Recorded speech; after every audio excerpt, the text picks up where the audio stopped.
Hi friends, welcome back to my channel. என்னோடய சேனலில் உங்களை எல்லோரும் அன்புடன் வரவேற்கிறேன். இன்றைக்கி இந்த வீடியோவில் நம்ம என்ன பார்க்க போகிறோன்னா, ஒரு ஃப்ரூட் கஸ்டர்ட் தான் பார்க்க போகிறோம். எப்படி செய்யுதுன்னு பார்க்கலாம் வாங்க. இதுக்கு நான் 1 லிட்டர் பால் எடுத்திருக்கேன். அதை ஒரு பாத்திரம் எடுத்து வச்சு அதில் நான் ஃபஸ்ட்டே ஊற்றி வச்சிட்டேன். ஏன்னா என்னோடய ட்ரைபாட் உடஞ்சி போச்சு. அதனால் நான் கையில் பிடிச்சின்னு பண்ண வேண்டியதாக இருக்குது. அது கொஞ்சம் கஷ்டமாக தான் இருக்குது, இருந்தாலும் பண்ணணும். ரொம்ப நாள் ஆச்சு வீடியோ போட்டு. நான் பாருங்கள், பால் சூடாயிடுச்சு.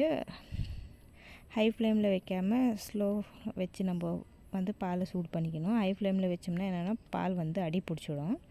அப்போ கஸ்டர்ட் அவ்வளோ நல்லா இருக்காது, தீஞ்ச மாதிரி ஆகிடும். இது பாருங்கள், இது கஸ்டர்ட் பவுடர் எடுத்து வச்சுருக்கேன் நான், ஒரு 4 டேபிள் ஸ்பூன் அளவுக்கு.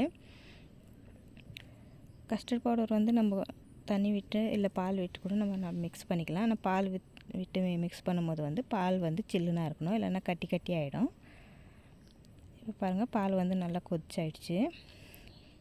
இது கையில் ஒரு கையில் ஊற்றின்னு நம்ம ஒரு கையில் மிக்ஸ் பண்ணோம். யாரும் ஹெல்ப்புக்கு இல்லாதனால நான் அப்படியே ஊற்றி மிக்ஸ் பண்ணேன். இதில் ஒரு சொதப்பல் ஆகிடுச்சு.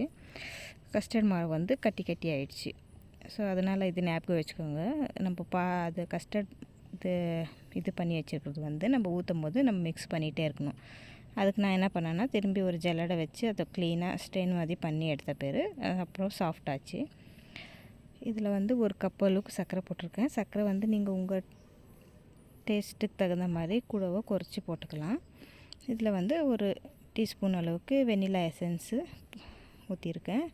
இது ஆப்ஷனல் தான், வேணும்னா ஊற்றிக்கலாம், இல்லைனா ஸ்கிப் பண்ணிக்கலாம். அப்படியே கூட நல்லாயிருக்கும்.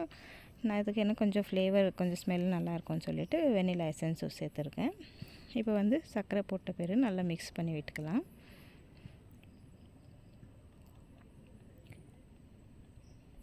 இப்போ ரெடி ஆகிடுச்சு நம்மளோட கஸ்டர்டு. இதை நம்ம சில்லுன்னு ஆகிறதுக்கு வச்சிடலாம். சில்லுன்னு ஆகிறதுக்குள்ளே நம்ம அந்த ஃப்ரூட்ஸ், நம்மளுக்கு எந்தெந்த ஃப்ரூட்ஸ் நம்மக்கிட்ட அவைலபிள் இருக்கோ அந்த ஃப்ரூட்ஸ் நம்ம சேர்த்துக்கலாம். உங்கள்கிட்ட எந்த ஃப்ரூட்ஸ் இருக்கோ அதை சேர்த்து நீங்கள் கட் பண்ணி சேர்த்துக்கலாம். என்கிட்ட இன்றைக்கி வீட்டில் வாழைப்பழமும் அப்புறம்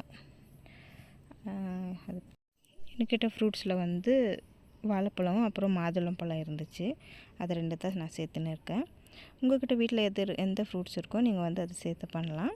இப்போ நம்மளோட கஸ்டர்ட் ரெடி ஆகிடுச்சு. என்னோடய வீடியோஸ் உங்களுக்கு பிடிச்சிருந்தா மறக்காமல் லைக், ஷேர், சப்ஸ்கிரைப்